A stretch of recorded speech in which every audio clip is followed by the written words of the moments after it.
Paris, Roland-Garros, the biggest stage padel has, and once again the kings defended their crown. Agustín Tapia and Arturo Coello claimed their third straight Paris Major, while Gemma Triay Delfi Brea rose to the top of the women's draw.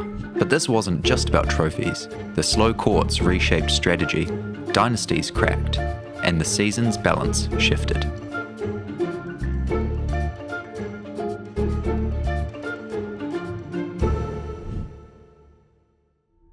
Tapia and Coello came to Paris with a target on their backs.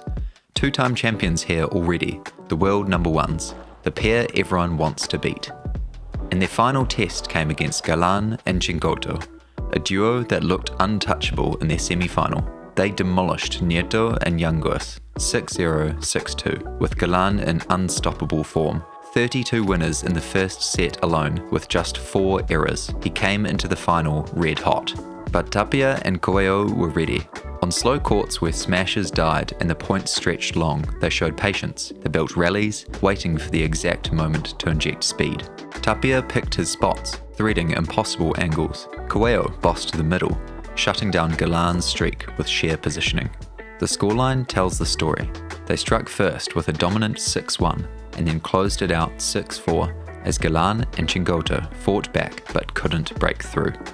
It wasn't just a win, it was a statement. 3 straight Paris Majors. A dynasty cemented on the sport's grandest stage. Paris didn't play like any other stop this season. The courts were slow, balls clung to the glass, smashes lost bite, and rallies stretched into tests of endurance. It rewarded patience, precision, and mental strength, and that exposed more than a few cracks. Madrid's surprise champions Danilo and Augsburger found that out the hard way. After flying high in Spain, they were stopped immediately by Sanyo and Alfonso, even after winning the first set 6-2. The slow conditions blunted Augsburger's power, and Sanyo's experience turned the tide. Out in round 1. But they weren't alone. Paquito Navarro and Lucas Bergamini never found their rhythm, exiting early. John Sanz and Momo Gonzalez were simply overrun by Perino and Piotr, 3 big-name pairings gone before the weekend. And even for those who lasted longer, the cracks were visible. In the semis, Juan Lebron snapped repeatedly at Stupa, frustration spilling over as their partnership buckled under the pressure. Paris didn't just test tactics, it tested chemistry. The women's draw had its own shockwaves. Coming in, Sánchez and Josemaría were chasing a three-peat in Paris, just like Tapia and Coello. But Marta Ortega and Tamara Icardo ended that dream, knocking them out in the quarters. For the first time in years, the Roland-Garros crown was truly up for grabs, and it was Gemma Triay Delfi Brea who seized it.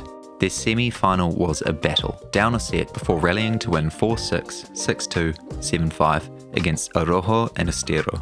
And in the final they faced Ortega and Icardo, who'd been fearless all week. The first set was razor tight, a tug of war with many breaks early on that finally went Triay and Brea's way at 7-5. With momentum on their side, they controlled the second set, closing it out 6-2. For Brea, it's another statement win in a season filled with them. And for Gemma Triay, this was a milestone. Wildly cited as her 50th career title, achieved at Roland-Garros under the pressure of a tight final. Paris didn't just crown them, it validated the way they're winning, with patience, resilience, and the ability to strike when it mattered the most. This major will be remembered for tactics. Drop shots, lobs, counter-punching. Patience mattered more than brute force. The pairs who thrived in Madrid's faster conditions couldn't adjust quickly enough here, and the fallout is already coming. Paquito and Bergamini splitting, Sanz and Gonzalez parting ways. Even Danilo and Augsburger may have to rethink how they adapt. Paris didn't just crown champions, it forced the tour to evolve. Tapia and Coello made history. Triay and Brea took their first Paris crown together, and for Triay, her 50th career title. Across the week, dynasties cracked, and new contenders announced themselves. Paris Major 2025 proved one truth. To win at Roland-Garros, strength alone isn't enough. You need patience, resilience, and the ability to adapt. The champions found it. The rest are still searching. And with a full calendar of P1 and P2 events still to come before Mexico, the field has plenty of chances to respond. Paris set the tone. Now we find out who can follow it.